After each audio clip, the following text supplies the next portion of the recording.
evening.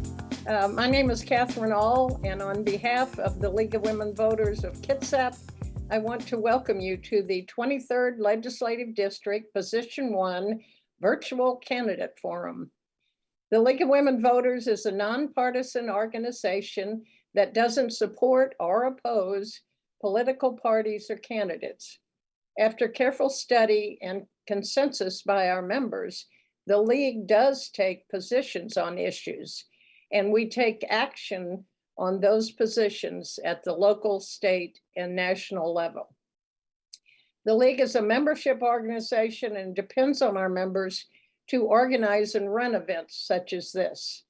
We invite all of you to become members and help us work on our basic belief that our form of government depends upon informed and active participation of its citizens.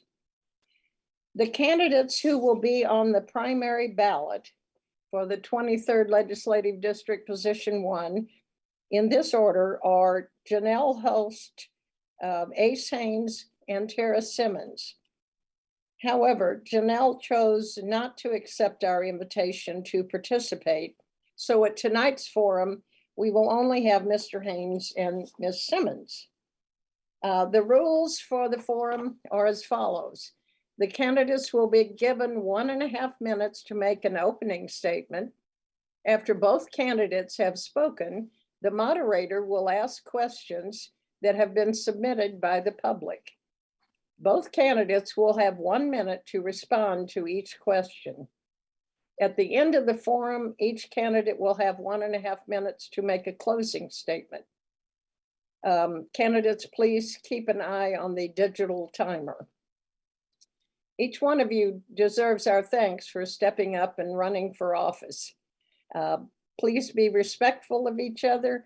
You each deserve that. Now let's get started. We will begin with opening statements. And Ace, you get to go first. Thank you. I like to start all of my meetings with the Suquamish land acknowledgement. Every part of this soil is sacred in the estimation of my people. Every hillside, every valley, every plain and grove has been hollowed by some sad or happy event in days long vanished. Chief Seattle, 1854. I'd like to begin by acknowledging that the land on which we gather is within the Aboriginal territory of the Suquabs, people of clear salt water, Suquamish people. Expert fishermen, canoe builders, and basket weavers, the Suquabs live in harmony with the lands and waterways along Washington's central Salish seas as they have for thousands of years. Here, the Suquabs live and protect the land and waters of their ancestors for future generations, as promised by the Point Elliott Treaty of 1855. Thank you. I lived here for my entire life, and I would like to represent the entire 23rd District. I was asked to do so by my friends, family, and neighbors when they were unhappy with how things have gone, particularly in 2020. And I believe that we have a lot to do to get our community back to a safe and open and exciting place to live. Right now, we have a two-party system that is far too frictive.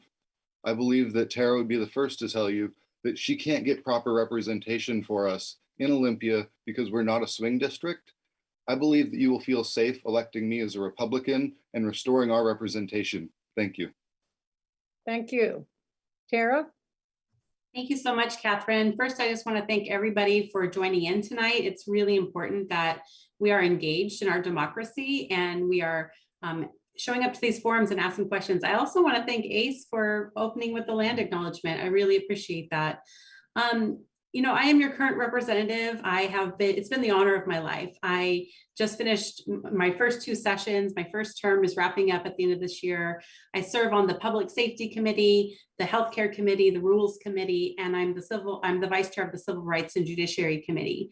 And during my first 2 sessions, I think I was uniquely effective for a freshman. I passed 6 pieces of bipartisan legislation.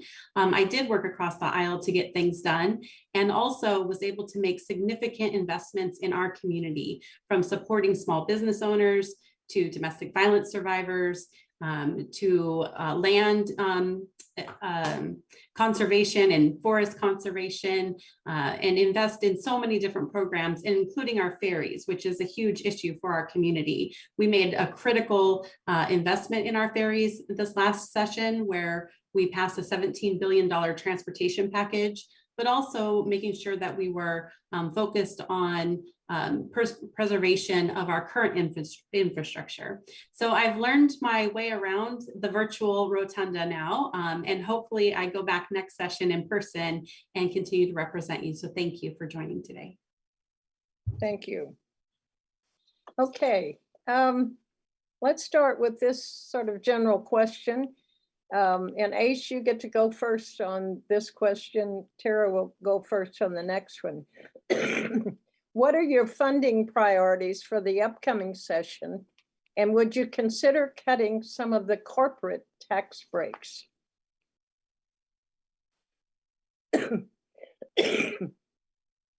First and foremost, I would like to make it clear that my funding priorities are to restore the constitutional requirement that half of our state budget goes towards education.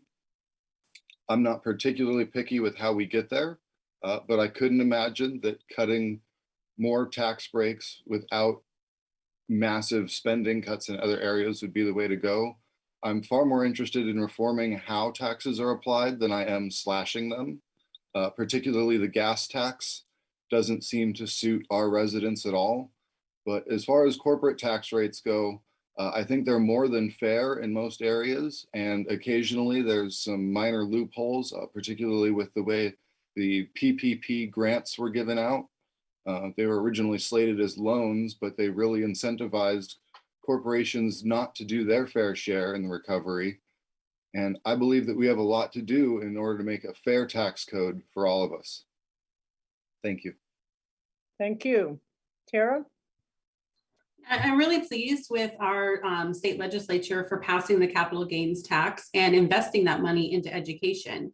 We are finally fully funding education, and it's been such a long time to get there.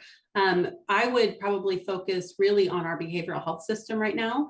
It is critically underfunded, and it is causing so many of the issues that we're facing today, and including our housing crisis. I would focus on the housing crisis, on behavioral health, and continue to improve upon our transportation infrastructure, because a lot of times you can address a lot of issues at once through transportation, and getting to healthcare, getting jobs out there. I absolutely would not roll back any of the reforms that we've made on our corporate taxes. I believe that still in Washington state, it's one of the best places to do business for large corporations, and we need to address that. Okay, thank you. We're going to get into a couple of questions that were submitted by several of the members of the public, and they do deal with housing. So Tara, you get to go first on this one. What are your thoughts regarding the constitutionality of RCW 35A 63-300, which was passed in 2019, which gives increased density bonus for affordable housing located on property owned by a religious organization? Does this violate separation of church and state? Well, I can't say for sure if it violates the Constitution. I am a lawyer, but I did not do the legal research required to answer that question. And since it happened before I came to the legislature, I wasn't involved in the conversations. I will say, I do believe in a separation of church and state, and that's for a lot of reasons, but mostly because of a person's liberty to choose or not to choose to be a part of a religion. And we have those rules in place for reasons. I will say sometimes there are nonprofits that are associated with some kind of a religion that then offer a public service. And sometimes that is really helpful because we don't necessarily have a completely secular organization willing to fill that need.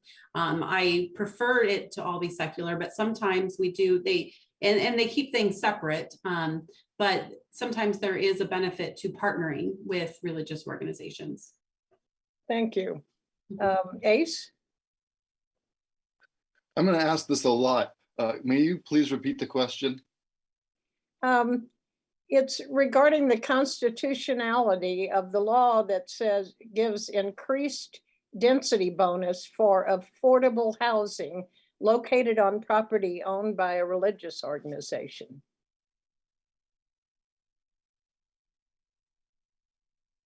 So this seems like a very small faucet of a much larger issue. We have a study that's been circulating in the 23rd in the greater Kitsap area for a while now that uses terms like affordable housing to mean regulated housing. And the idea that we have to regulate affordable housing into the marketplace and we can't simply provide the general economic environment that would make what we all believe is affordable housing possible, just kind of lacks common sense.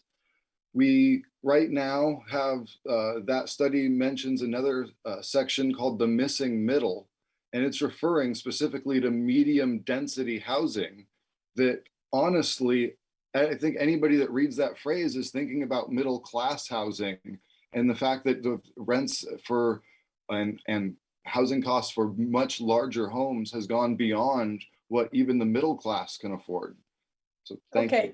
And it's interesting because you get to go first on the next question, and it's about a bill was called the Missing Middle Housing Bill. It failed to pass last session, but it would have mandated an increase in housing density for Washington cities, allowing the construction of duplexes, triplexes, and fourplexes on lots currently zoned for a single family house. So would you make clear whether you support this or not? So when I originally heard about this middle density housing, it sounded like a principle that was put forward by the strong towns. They believe that we currently have oversized city groups that have things called strouds, where you can't actually either travel correctly on a road or function properly as a street. And I believe that when they talk about these duplexes and quadplexes, possibly with a commercial floor on the bottom, they're actually talking about a very modern city structure that we desperately need in place of more dense units, large apartment complexes that require cars to get to anything. So I believe they're talking about this in place of larger density units, and it sounds like a great idea. To put them into neighborhoods that are traditionally single family lots and updensing those doesn't sound good at all. So there's a lot to be worked out on that bill. Thank you. Okay. And Tara, your thoughts on? Yeah, that was House Bill 1782, and I did co-sponsor the bill. And what it would do is eliminate single-family zoning near transportation, so within 1/2 mile of public transportation, within the city limits of Bremerton, Poulsbo, and Bainbridge Island. And I really believe in the philosophy behind that, because we do need to build more affordable housing near transportation, and people are just being priced out, and we're experiencing an increase in homelessness, and we need affordable housing, and we need more supply. However, what I learned through that process is that Bainbridge Island in particular relies on a sole aquifer and couldn't support that and had some issues. And so the bill did not pass. By the time that we were about to vote it off the House floor, basically Poulsbo and Bainbridge Island were eliminated because of the size of those communities, and Bremerton would only be impacted a small area, but we still need to address the issue, and I'm going to continue to work on it. Okay. All right, let's get into education now. Last session, the funding of the prototypical school model was increased to support more physical, social, and emotional support in the schools. Would you support increasing funding to meet all current needs in the schools? And Tara, you get to go first. Yes, absolutely. One of the big reasons why I ran was to eliminate the school to prison pipeline, which I truly believe is the trauma to prison pipeline. And what we see is, early intervention with appropriate wraparound services and guidance and support. Not everybody has a healthy family of origin. And so having an adult in your life that you can connect to and trust really does change the trajectory of people's lives, of children's lives.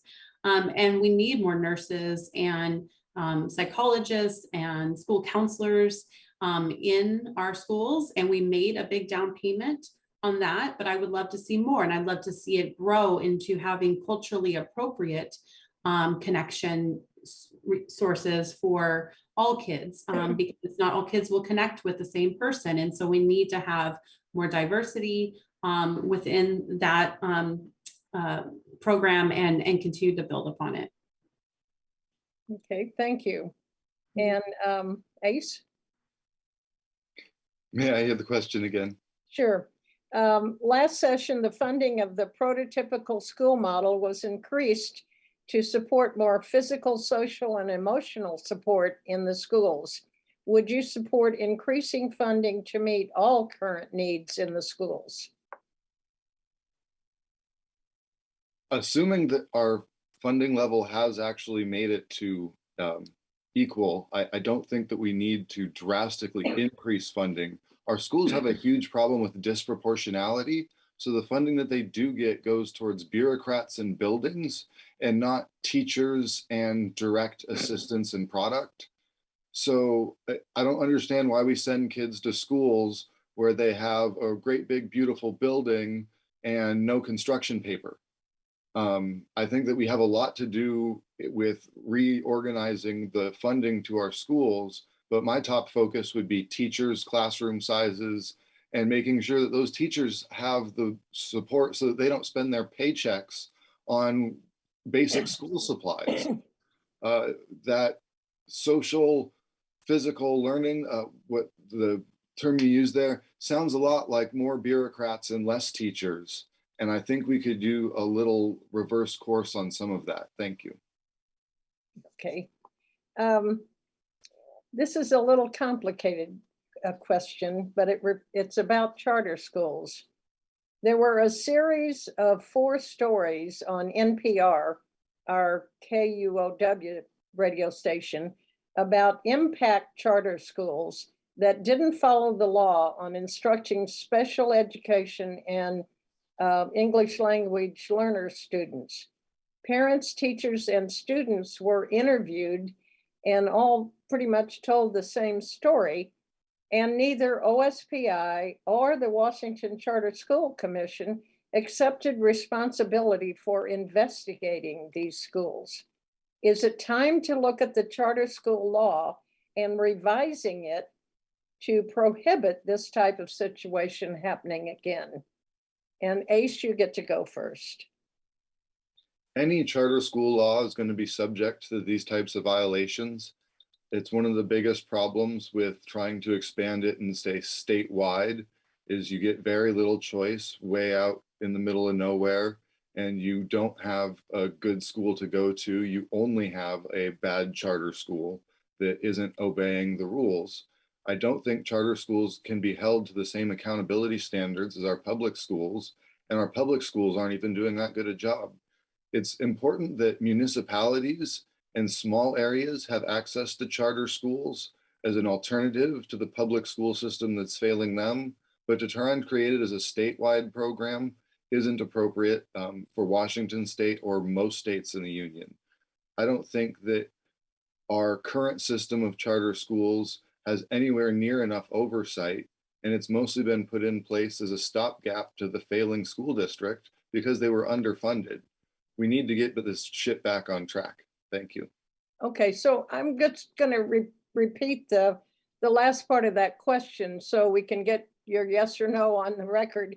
Do you think it's time to look at the charter school law in our state and perhaps revise part of it so this doesn't happen again? Oh, absolutely. Yeah, no, Okay. At the state level, we could remove quite a bit of the charter school. That's what I meant to say. Thank you. Okay, thank you.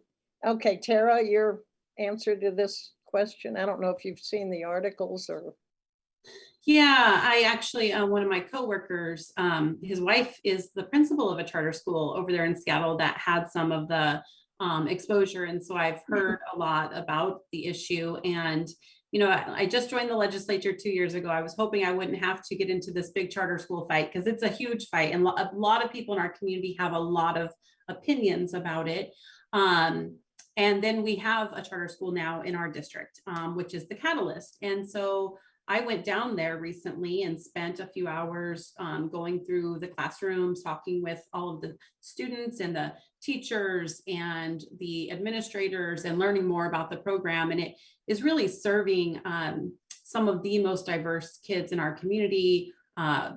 Kids, you know, that have physical disabilities are inclusive in the classrooms. So I really like the model, but yes, we need to revise the state law for more oversight of these charter schools, because when they're good, they are good, but we need to make sure we're, you know, have appropriate oversight. Okay, great. Okay. And Terry, you get to go first on this one.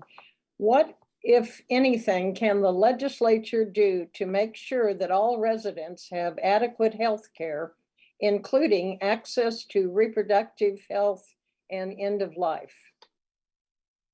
Well, thank you for the question, because I have a bill on that.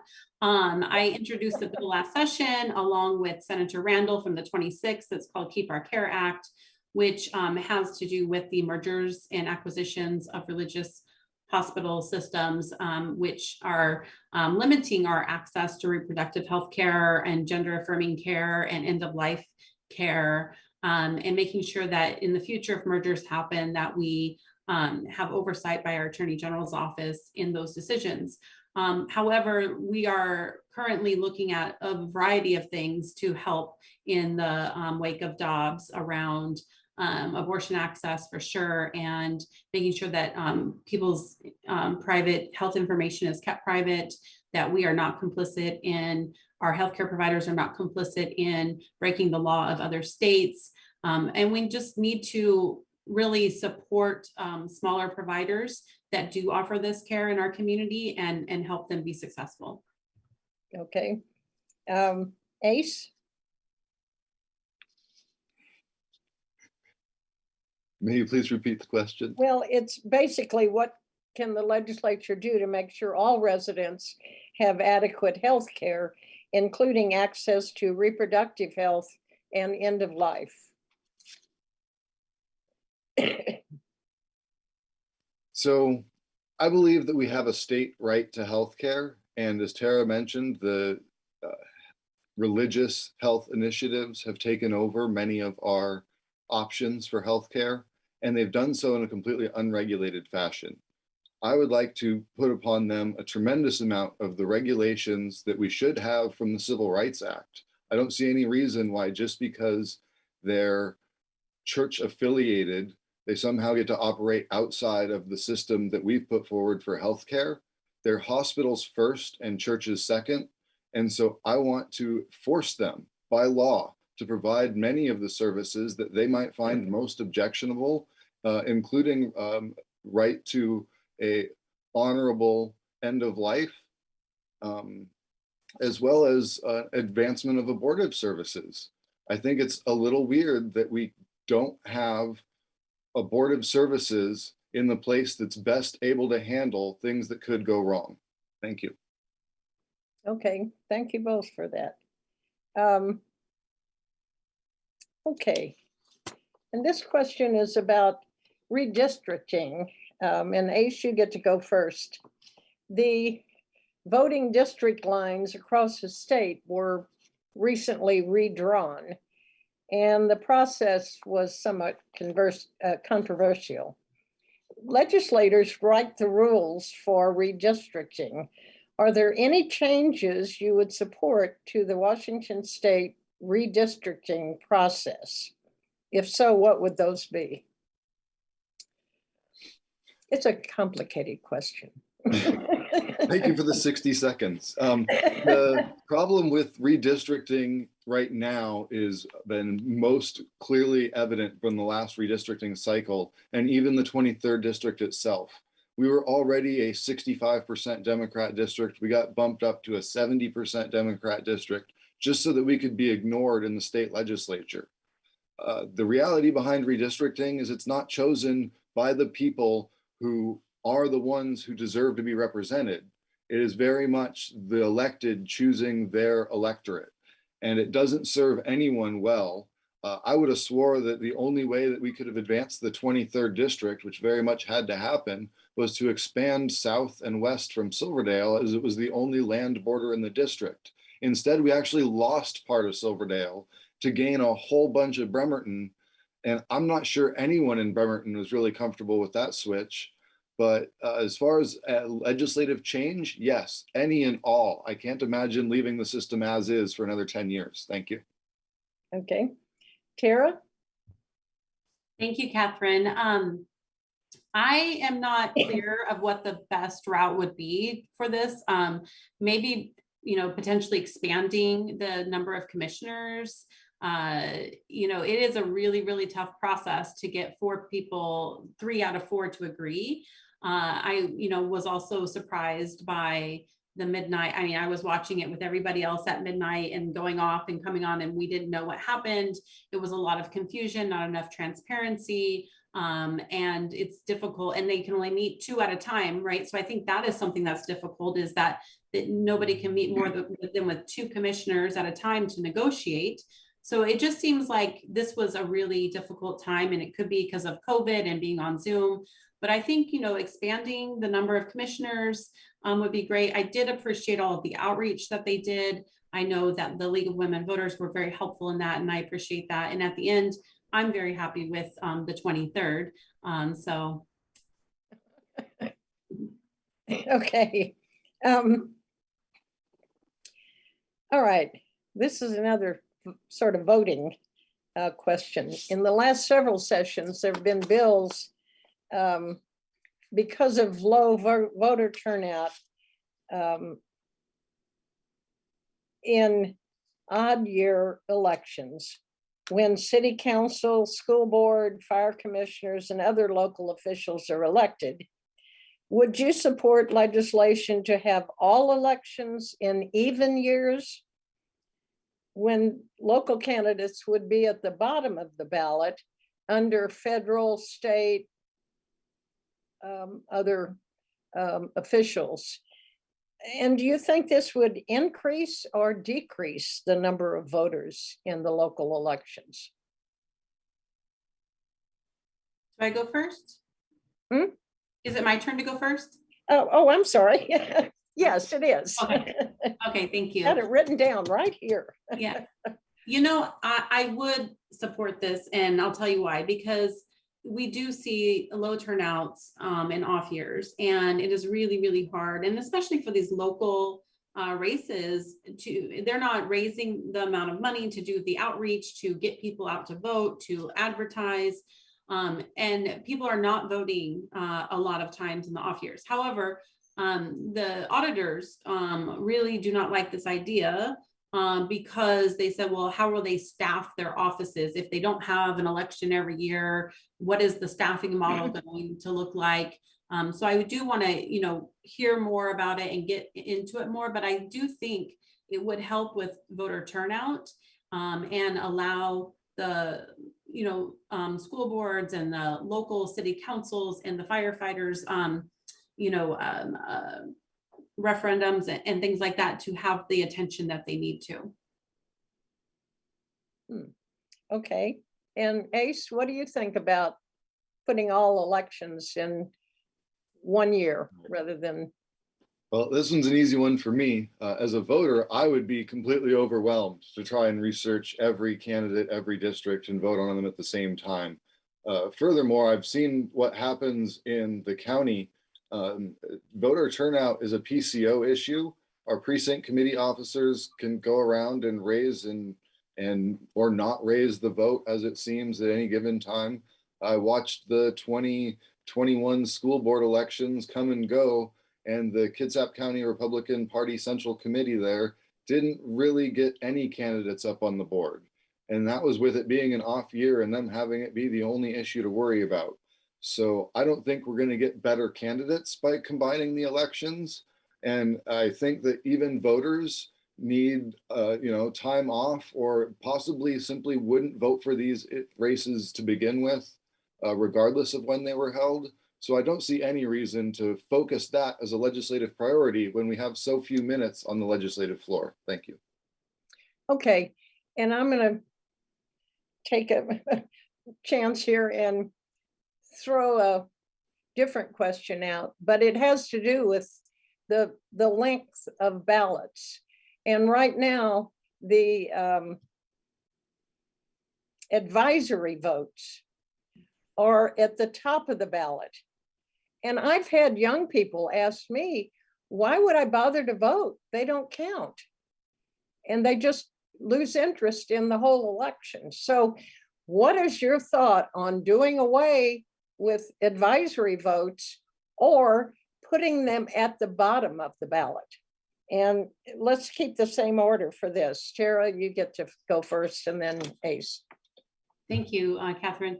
I'm actually very supportive of that. I almost, during my last session, we could only introduce 7 bills, but that was one of the bills that I was going to prime sponsor, along with Senator Cooter in the Senate, was the elimination of the advisory notes on the ballot.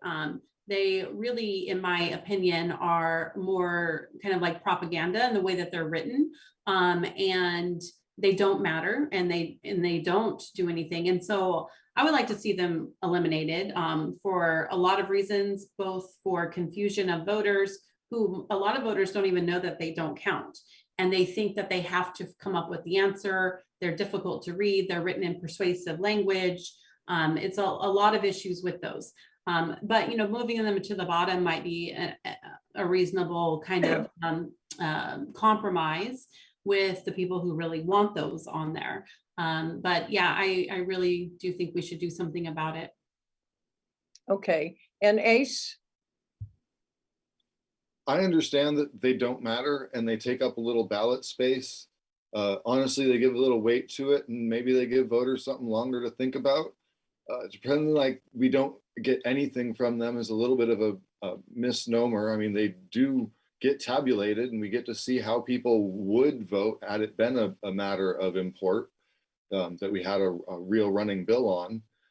But more importantly, as Tara pointed out, within her first month of this job, she knows full well we only have so much time on the legislative floor. And I can't imagine wasting even so much of a second of it with whether we move these things, flip them around, change the wording.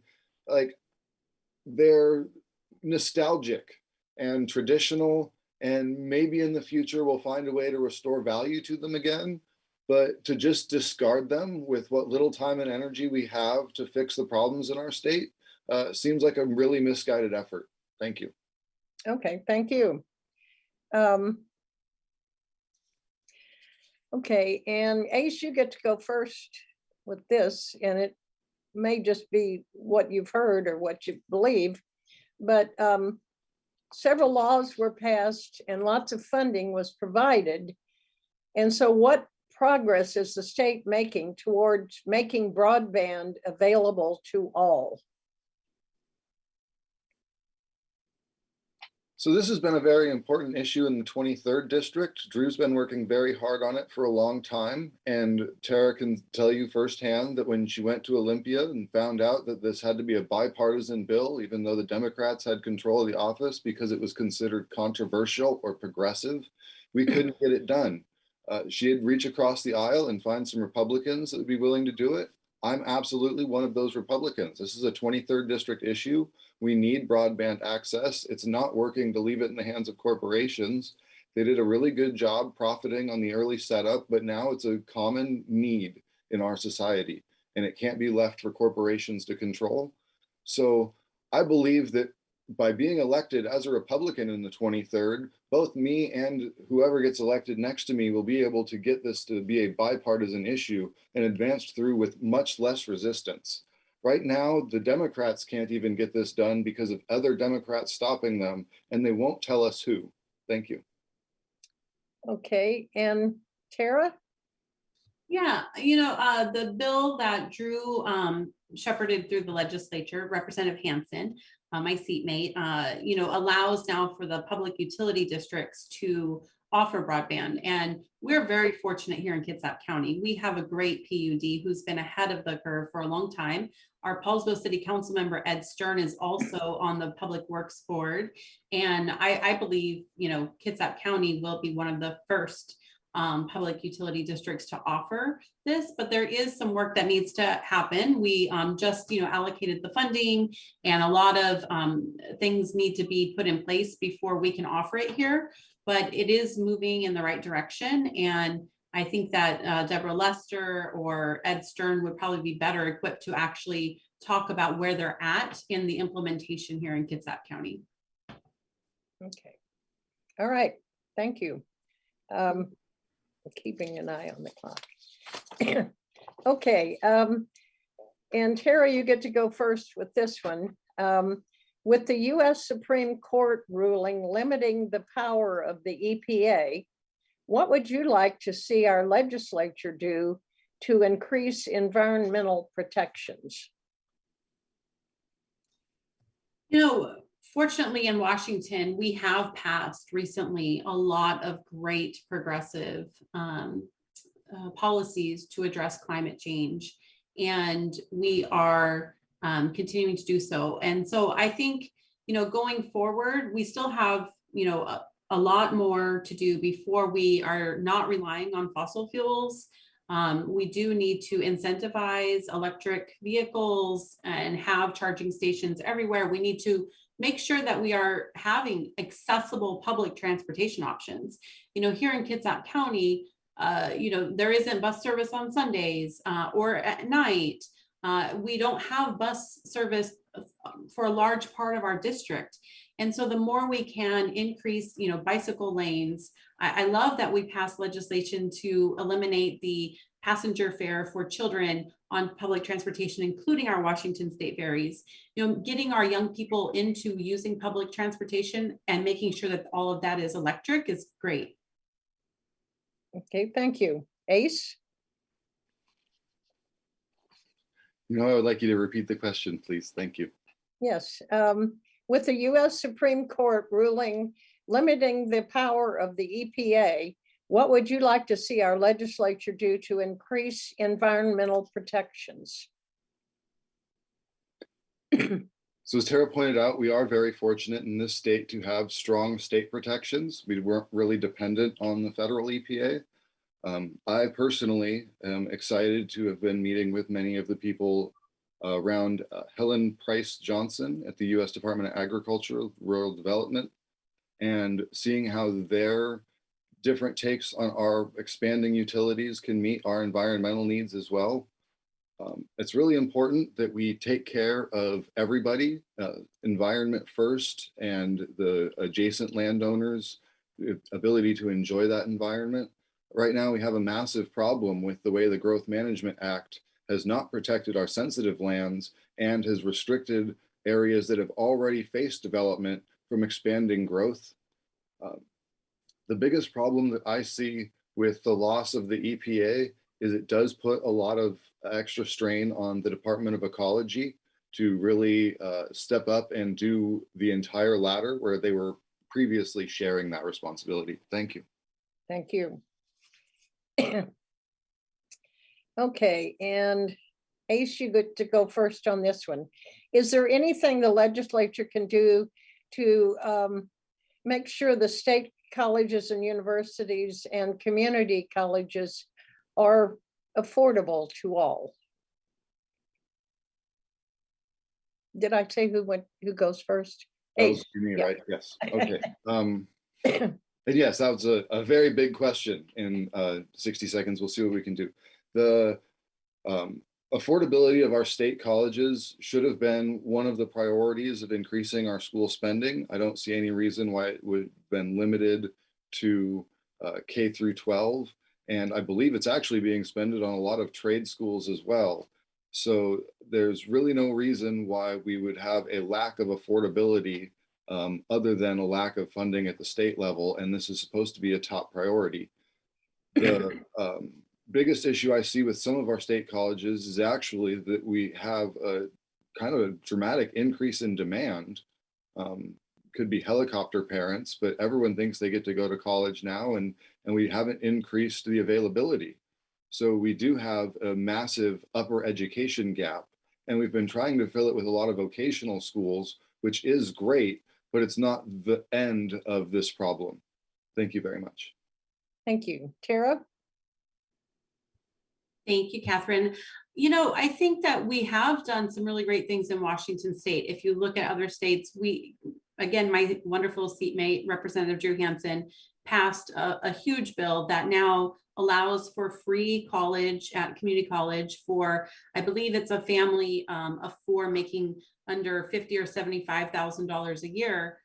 They do get free tuition now at local community colleges, which is great. This last session, we passed a bill that created a student loan program for Washington State, and I believe it's 1% interest. You know, so people don't have to rely on the federal government for student loans with a huge interest rate. We need to continue to grow on that. So we need to continue to make sure that it's not at $50,000 or $75,000 a year, that it's $100,000 a year. And then that's the same thing with like Medicaid, right? We started and then we continue to grow up the federal poverty level standards until we achieve what I hope is free universal post-secondary education. Okay, and this will be our last question. Terry, you go first on this one. Is there any more legislation you would like to see passed to bring greater fairness in the area of racial and poverty injustice? Catherine, we will be here all night long because this is my passion area. You know, there is racial inequality in every system, from the foster care system to our criminal justice system. Our health outcomes for Black women postpartum are much higher than, or much lower than white women. Educational gap. So we need to continue to get to the root and it is race and class, and it is poverty and race, but we see a disproportionate number of people of color that come from poverty. So how can we reach back to the very beginning and make sure that child has a first chance? That's why I'm huge in support of eliminating adverse childhood experiences. Our community here, Kitsap Strong, is doing great work throughout our community and pulling us all together to develop programs and policies. And I'm a champion for them in the legislature and get the funding for a lot of programs here in Kitsap County that address this. But yes, I couldn't tell you one because there's probably 100 at least. Okay, all right, Ace. I would have let her go on for another 30 seconds on this one, but can I hear the question again? Yeah, what legislation would you like to see passed to get greater fairness in the area of racial and poverty injustice? So I think this has definitely come up most evidently in the housing issue lately. As I was reading through some of these reports, they refer to affordable housing as regulated housing, which is still ridiculously expensive, but because it's regulated, it somehow qualifies as affordable. And they have another class of housing called housing that is affordable, but even that just means housing that only costs 30% of the occupant's income. So it's really housing that's affordable for the people that have a lot of income. So when it comes to actual equitable housing and affordable housing in the terms that me and I think everybody else uses it, even the studies we have don't include that in the very definitions that they're working from. I think that we can get back to real affordable housing through helping small property owners adequately develop extra housing units on their oversized lots.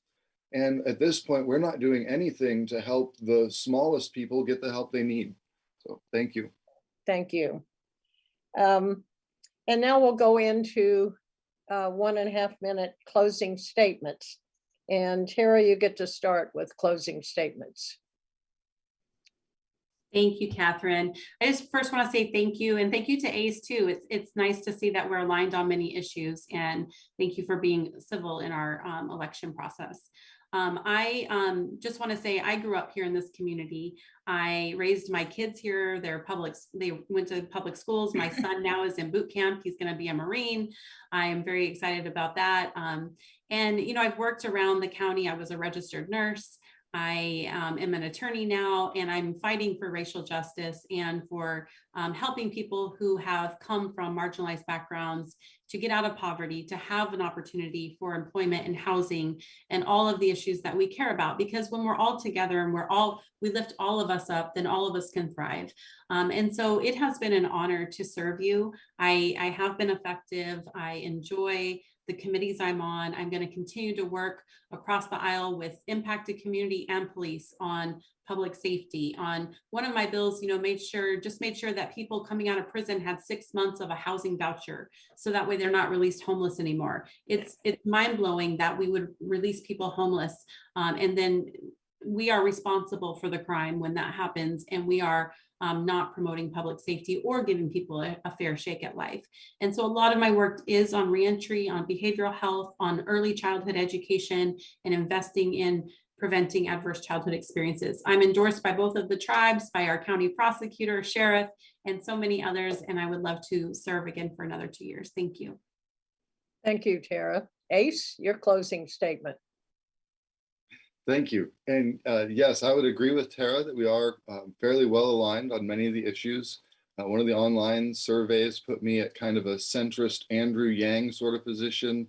And then she was in the same direction off center, but just way off on the margins in far ideologue land. So I think that that's one of the things that we do differ on is in style. I think that she very much enjoys representing the fun constituents in the district, and I would like to represent as many, if not all of the constituents within the district. I believe Kitsap County is known for representing itself in an enlightened way, and they would like to see better representation from Olympia on their issues. I think that they're smart enough to know that one of the ways to do that is to become a swing district, and we are known for electing Republicans both in this county and this state. We are a purple state and a purple county. The problem is they haven't been given very many good options lately. So I believe I represent myself and my district and would be a great option for us to have for a couple of years to get our issues put forward. I believe I can do a fair job, much like Phil Cook, the county assessor, has done a fantastic job. Kim Wyman has done a great job. And honestly, watching Liz Cheney up there has been great as well. So I very much look to run in the model of a Republican that we can look up to in our community. Thank you. Thank you. And I don't know if you noticed the BCAT sign here on our website, but we want to thank BCAT for recording this forum for broadcast on cable channel 3 or 12. For us up here, it's 12, I believe. This forum will air at 9:30 p.m., followed by the Kitsap Commissioners Forum, which will be later this week at 10:30.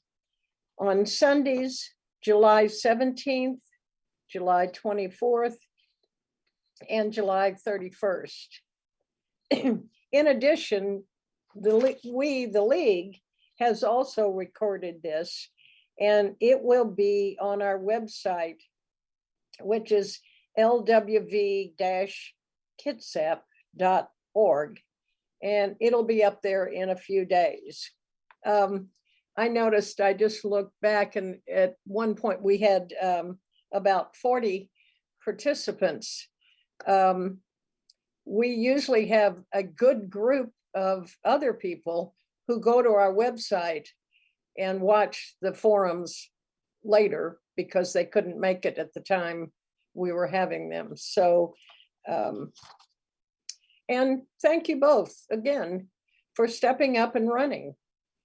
100 years ago, I ran for the school board, and I know it's not easy being out there campaigning and so forth. But it's worth it, and it's part of your civic duty. And thank you both, and Thank have you. a good evening. Thank you, Catherine.